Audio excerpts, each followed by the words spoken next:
राधे राधे सभी को। नमस्कार दोस्तों। जय श्री कृष्ण। आज हम श्रीमद् भगवत गीता के प्रथम अध्याय के 26वें श्लोक को सरल हिंदी भाषा में समझेंगे। ये श्लोक कुरुक्षेत्र के युद्ध क्षेत्र का वह अत्यंत भावुक क्षण है जब अर्जुन अपने सामने केवल योद्धाओं की सेना नहीं बल्कि अपने ही परिवार परिजनों मित्रों और संबंधियों को देखते हैं। श्लोक है तत्र पश्यति पितृनः पितामहः आचार्यन् मातुलान् भ्रातान् पुत्रं पुत्रोन् सीकस्ता षट् शूरान् सहस्रवे सैन्योपति। इसका अर्थ सरल है।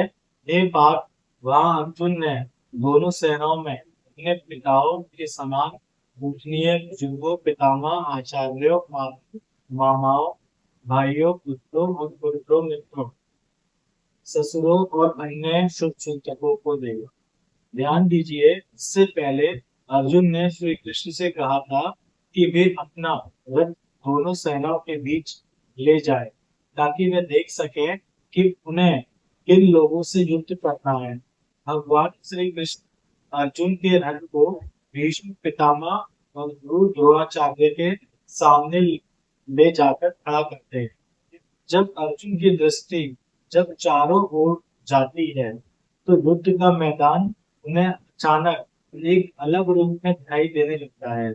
उन्हें वहां शत्रु नहीं दिखाई देते बल्कि अपने लोग दिखाई देते हैं।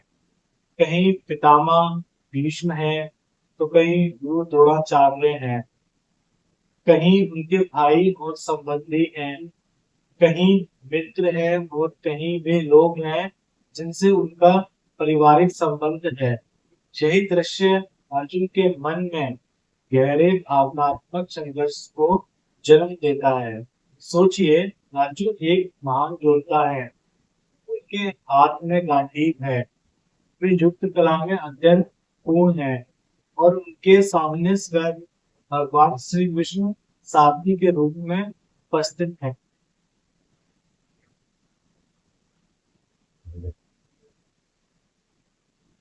फिर भी जब उन्होंने अपने प्रियजनों को सामने देखा तो उनके भीतर करुणा और मोह उत्पन्न होने लगा। ये हमें बताता है कि मनुष्य कितना भी शक्तिशाली क्यों ना हो, भावनाएं उसके निर्णय को प्रभावित कर सकती हैं।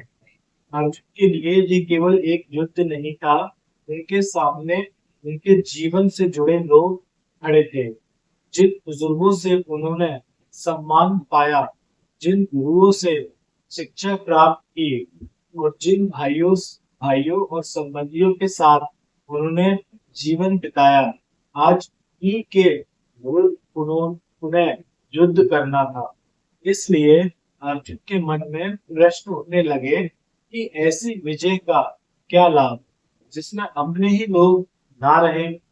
यहाँ इस श्लोक की एक बहुत महत्वपूर्ण सीख सामने आती है। जीवन में कई बार समस्या हाथ से छोटी दिखाई देती है, लेकिन जब हम उसे अपने व्यक्तिगत संबंधों से जोड़कर देखते हैं तो वही समस्या बहुत बड़ी और भावनात्मक बन जाती है। अर्जुन के सामने भी यही हुआ। एक योद्धा के रूप में उनका कर्तव्य कुछ और कह रहा था, जबकि उनका हृदय कुछ और कह रहा था। यही कारण है कि गीता का प्रथम अध्याय केवल युद्ध की शुरुआत नहीं है, बल्कि ये मनुष्य के भीतर चलने वाले संघर्ष की शुरुआत भी है। हमारे जीवन में भी कभी कभी ऐसा होता है, हमें कोई कठिन निर्णय लेना पड़ता है और इस निर्णय में हमारे अपने लोग जुड़े होते हैं। तब हमारा मन कहता है कि किसी को दुख ना हो, किसी का नुकसान ना हो, किसी रिश्ते में दरार ना आए। लेकिन हर परिस्थिति में केवल भावनाओं के आधार पर निर्णय लेना उचित नहीं होता। तो भाई, हमें परिस्थिति को समझना पड़ता है। अपने कर्तव्य को पहचानना पड़ता है और फिर विवेक से निर्णय लेना पड़ता है। अर्जुन की स्थिति हमें ये सिखाती है, भ्रमित होना कमजोरी नहीं है। जीवन में महान और समझदार व्यक्ति भी कभी कभी ऐसे मोड़ पर पहुंच सकते हैं जहां उन्हें सही रास्ता दिखाई नहीं देता।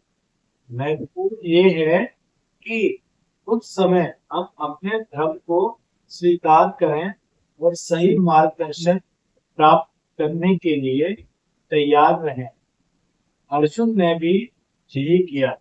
आगे चलकर वे भगवान श्री कृष्ण से अपने मन का संशय दूर करने की प्रार्थना करते हैं और तब श्री कृष्ण उन्हें वे दिव्य ज्ञान देते हैं जिसे आज हम श्रीमद् भगवत गीता के रूप में जानते हैं। तो गाइस इसलिए अध्याय 1 का ये 26वां श्लोक गीता के पूरे ज्ञान की भूमिका तैयार करता है।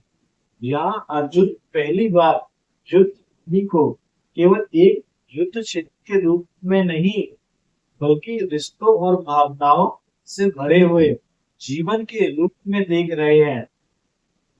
इस श्लोक में एक और सुंदर बात है, अर्जुन की दृष्टि दोनों सेनाओं में अपने लोगों को पहचानती है। इसका अर्थ है कि संघर्ष चाहे कितना भी बड़ा क्यों ना हो, मनुष्य के भीतर संबंधों का महत्व बहुत गहरा होता है। आज के समय में भी हम अपने जीवन में ऐसे ही संघर्ष देखते हैं। परिवार में मतभेद हो सकते हैं, कार्यस्थल पर किसी अपने से प्रतिस्पर्धा हो सकती है, किसी निर्णय में किसी गरीबी व्यक्ति को असहमति हो सकती है। ऐसे समय में मैं अर्जुन की तरह अपनी भावनाओं को पहचानना चाहिए, लेकिन वही रुक नहीं जाना चाहिए। हमें श्री कृष्ण की तरह विवेक, सत्य और कर्तव्य का सहारा लेना चाहिए। इस श्लोक से हम 3 बड़ी बातें सीख सकते हैं। पहली, कठिन परिस्थिति में वास्तविकता को स्पष्ट रूप से देखना चाहिए और गाइस हमें दूसरी सीख मिलती है कि अपनी भावनाओं को समझना चाहिए, लेकिन भावनाओं में रहकर निर्णय नहीं लेना चाहिए।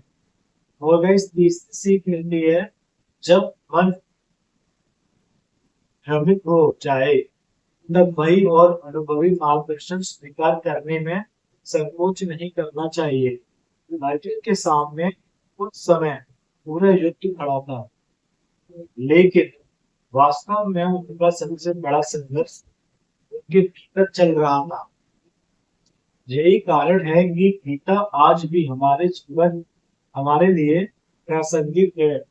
कुरुक्षेत्र केवल महाभारत का एक स्थान नहीं है, ये हमारे जीवन का प्रतीक भी बन सकता है। हमारे जीवन में भी वो छोटे बड़े निर्णयों के रूप में कुरुक्षेत्र आते हैं। कभी हमें सही और गलत के बीच चुनाव करना पड़ता है और कभी वो और कर्तव्य के बीच में चुनाव करना पड़ता है, तो कभी डर और साहस के बीच में चुनाव करना पड़ता है। तो गाइस ऐसे समय में गीता हमें अपने मन को समझने और सही दिशा खोजने की प्रेरणा देती है। इसलिए श्रीमद् भगवद गीता के प्रथम अध्याय के 26वें श्लोक को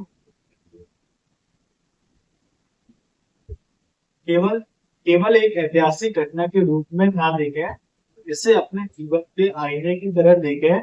जब भी किसी कठिन परिस्थिति में आपका मन विचलित हो तो अपने आप से पूछिए, क्या मैं परिस्थिति को स्पष्ट रूप से देख रहा हूँ या मैं केवल भावनाओं के आधार पर निर्णय ले रहा हूँ, और क्या मुझे किसी सही मार्गदर्शन की आवश्यकता है।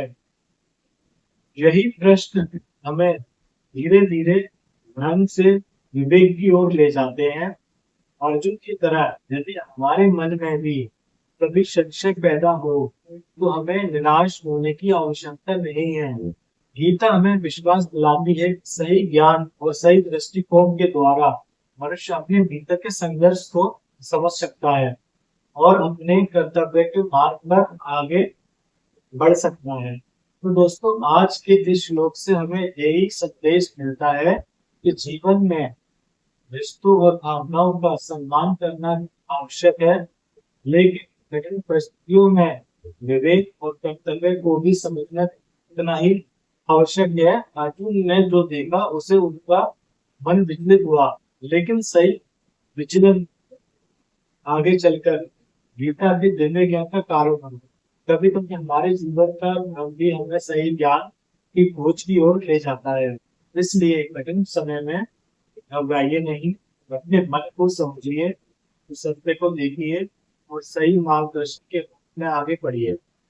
यदि आपको श्रीमद् भगवत गीता के इस श्लोक का अर्थ और जीवन से जुड़ा संदेश पसंद आया हो तो वीडियो को लाइक करें, अपने परिवार और मित्रों के साथ शेयर करें और ताकि ऐसे सरल और प्रेरणादायक श्लोक को समझने के लिए चैनल को सब्सक्राइब जरूर करें।